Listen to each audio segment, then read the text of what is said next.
Morning students, आप पढ़ रहे हैं भूगोल विषय क्लास 12 अध्याय 17 ऊर्जा संसाधन, जो कि आपका खंड ब भारत जनसंख्या एवं अर्थव्यवस्था का पार्ट है। कल की क्लास तक हमने पेट्रोलियम, पाइपलाइनें ये सब कुछ पढ़ चुके थे। जल विद्युत वाला भी अधिकांश जो है पार्ट हो चुका था। आज जो है हम पढ़ने वाले हैं आपका आणविक ऊर्जा। देखिए, पढ़ना स्टार्ट करते हैं। आणविक ऊर्जा देश में ऊर्जा की बढ़ती हुई मांग और सीमित संसाधनों को देखते हुए परमाणु ऊर्जा का विकास किया गया है। यह ऊर्जा रेडियोधर्मी परमाणुओं के विखंडन से प्राप्त की जाती है। आप सभी ने जो है आणविक ऊर्जा के विषय में साइंस में जो है इससे थोड़ा बहुत जानकारी प्राप्त की होगी। यह जो है ऊर्जा बहुत ताकतवर ऊर्जा मानी जाती है, आणविक ऊर्जा। ठीक है, तो जो रेडियोधर्मी परमाणु होते हैं, तो परमाणु का विखंडन से जो है ये आणविक ऊर्जा उत्पन्न होती है। पहली बात तो यह। आगे देखिए, प्राकृतिक विखंडन जटिल एवं खर्चीला होता है, परंतु इससे प्राप्त विद्युत पर्याप्त सस्ती पड़ती है। इस कारण है कि 1 किलोग्राम यूरेनियम से जितनी विद्युत पैदा की जा सकती है, उसने के लिए 20 से 25 लाख किलोग्राम कोयले की आवश्यकता होती है।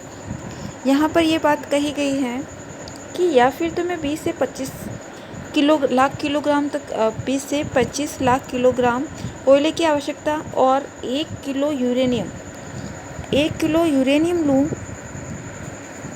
ये किसके बराबर है? 20 से 25 किलोग्राम, 20 से 25 लाख किलोग्राम तक जो है 1 किलो यूरेनियम के जो है इसके इक्वल है। यानी कि इसमें कितनी ऊर्जा हो सकती है, आप इसको जो है अनुमानित कर सकते हैं। 1 किलो यूरेनियम में इतनी जो है पावर है। भारत में परमाणु ऊर्जा का विकास अन्य देशों की तुलना में अभी कम है। यह देश के कुल ऊर्जा का 3% भाग परमाणु ऊर्जा से संबंधित है। देश में परमाणु ऊर्जा के विकास करने के लिए 1954 में परमाणु ऊर्जा विभाग स्थापित किया गया। अब यहाँ पर जो है हमारे देश में जो है 1954 में जो है परमाणु ऊर्जा विभाग जो है स्थापित किया गया है। यहाँ पर यह आणविक ऊर्जा केंद्र का जो है आपको एक पिक दे रखा है। इसके स्रोत कौन कौन से और कहाँ कहाँ पर स्रोत हैं आप देखेंगे।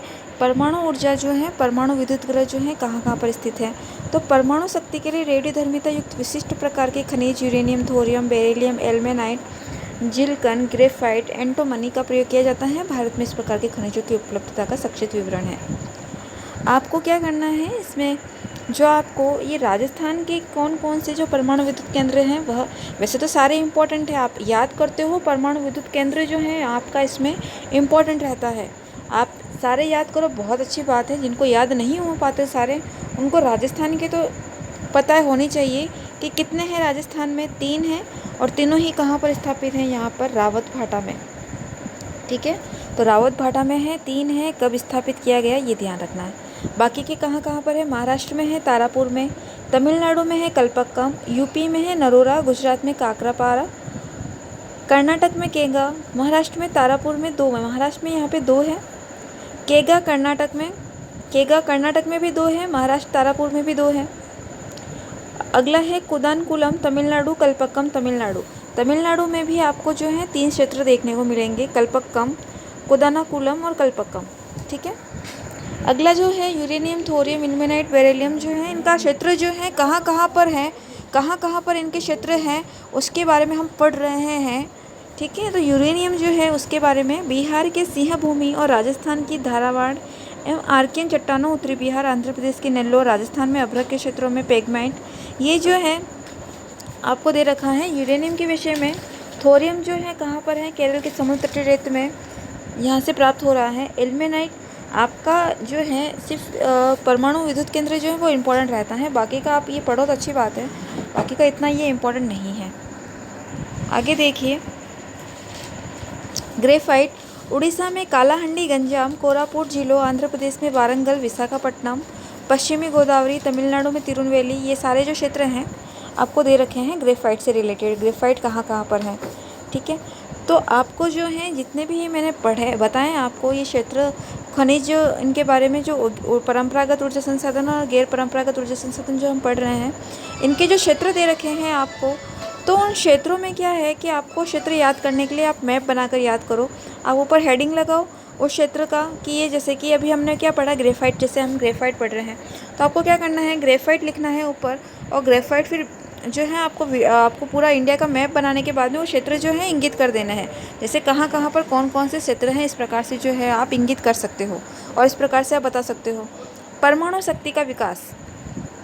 भारत में परमाणु कार्यक्रम के शुभारंभ कर्ता डॉक्टर होमी जहांगीर भाभा थे। अंडरलाइन करेंगे सभी, ये आपका इंपॉर्टेंट रहता है।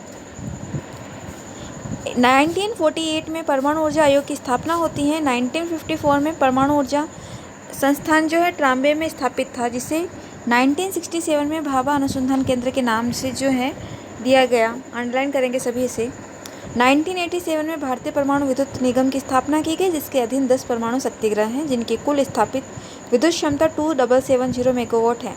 ठीक है, इस प्रकार से जो है आपका आज जो है हमने परमाणु के बारे में जो है चर्चा की है। कल की क्लास में जो है हम गैर परंपरागत ऊर्जा संसाधन पढ़ेंगे और चैप्टर को कंप्लीट करेंगे। आज के लिए इतना ही। Thank you. जहाँ तक पढ़ाया गया है उसको लर्न करेंगे आप सभी।